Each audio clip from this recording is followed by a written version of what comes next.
गणेशाय नमः। अगला अध्याय, शिव पुराण का परिचय। सूत जी कहते हैं, साधु महात्माओं, आपने बहुत अच्छी बात पूछी है। आपका यह प्रश्न तीनों लोगों का हित करने वाला है। मैं गुरुदेव व्यास का स्मरण करके आप लोगों के स्नेहवश इस विषय का वर्णन करूंगा। आप आदर पूर्वक सुने। सबसे उत्तम जो शिव पुराण है वह वेदांत का सर्वस्व है तथा वक्ता और श्रोता का समस्त पाप राशियों से उद्धार करने वाला है। इतना ही नहीं, वह परलोक में परमार्थ वस्तु को देने वाला है। कली की कल्मश राशि का विनाश करने वाला है। उसमें भगवान शिव के उत्तम यश का वर्णन है। ब्राह्मणों, धर्म, अर्थ, काम और मोक्ष, इन चारों पुरुषार्थों को देने वाला वह पुराण सदा ही अपने प्रभाव की दृष्टि से वृद्धि या विस्तार को प्राप्त हो रहा है। विप्रवरों, उस सर्वोत्तम शिव पुराण के अध्ययन मात्र से वे कलयुग के पापासक्त जीव श्रेष्ठतम गति को प्राप्त हो जाएंगे। कलयुग के महान उत्पात तभी तक जगत में निर्भय होकर विचरेंगे जब तक यहाँ शिव पुराण का उदय नहीं होगा। इसे वेद के तुल्य माना गया है। इस वेदकल्प पुराण का सबसे पहले भगवान शिव ने ही प्रणयन किया था। विद्येश्वर संहिता, रुद्र संहिता, विनायक संहिता, उमा संहिता, मातृ संहिता, एकादश रुद्र संहिता, कैलाश संहिता, शतरुद्र संहिता, कोटि रुद्र संहिता, सहस्त्र कोटि रुद्र संहिता, वायव्य संहिता तथा धर्म संहिता, इस प्रकार इस पुराण के 12 भेद या खंड हैं। ये 12 संहिताएं अत्यंत पुण्यमयी मानी गई हैं। ब्राह्मणों, अब मैं उन श्लोकों की संख्या बता रहा हूँ, आप लोग वह सब आदर पूर्वक सुने। विद्येश्वर संहिता में 10,000 श्लोक हैं। रुद्र संहिता, विनायक संहिता, उमा संहिता और मातृ संहिता, इनमें से प्रत्येक में 8-8 हजार श्लोक हैं।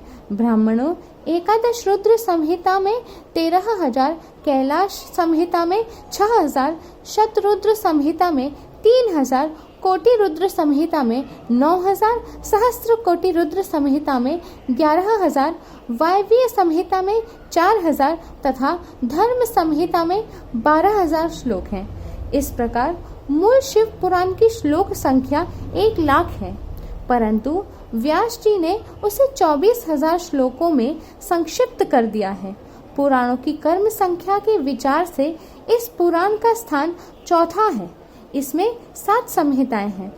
पूर्व काल में भगवान शिव ने श्लोक संख्या की दृष्टि से 100 करोड़ श्लोकों का एक ही पुराण ग्रथित किया था। सृष्टि के आदि में निर्मित हुआ वह पुराण साहित्य अत्यंत विस्तृत था।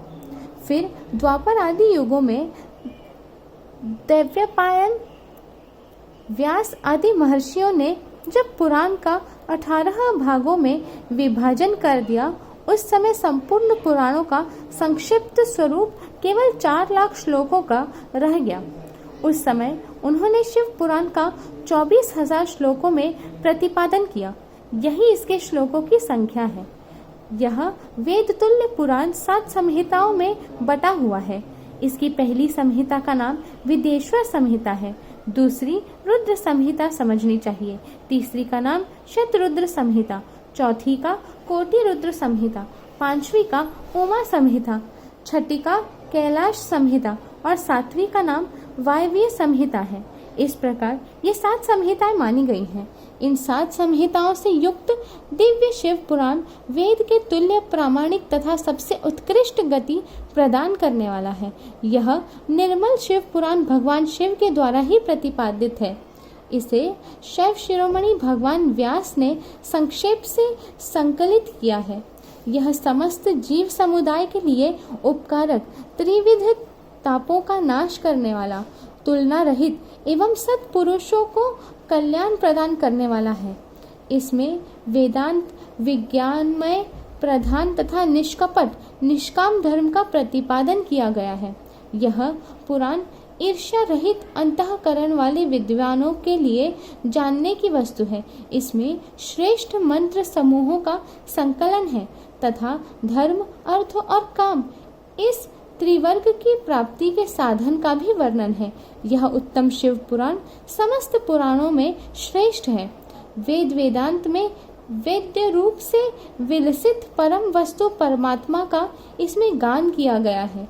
जो बड़े आदर से इसे पढ़ता और सुनता है वह भगवान शिव का प्रिय होकर परम गति को प्राप्त कर लेता है।